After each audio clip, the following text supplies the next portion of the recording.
দুটো সোজা তিনটে উল্টো। কে তুমি?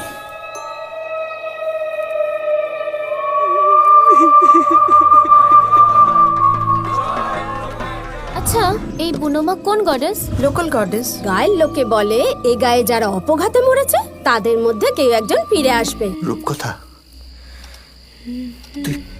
তুই কি করছিস? মারলে কেন আমায়? রূপকথা, অপরাজিতা মারানি আমায়। ভুল করে ফেলেছি আমি। অপরাজিতা ভিনদেশী গ্রামের এক অপরূপা গৃহিণী। তার জীবন ছিল স্বামী ও সংসারকে কেন্দ্র করে। দিনগুলো ছিল ভালোবাসা ও যত্নে পরিপূর্ণ। তার এই নিখুঁত জীবন আস্তে আস্তে বদলে গেল যখন সে এক কন্যা সন্তানের জন্ম দিল। অস্বীকার করা হলো তার নবজাতক কন্যাকে, এবং একদিন আগুনে পুড়িয়ে মারা হলো অপরাজিতা ও তার কোলের ছোট্ট শিশুটিকে। নিষ্ঠুর এই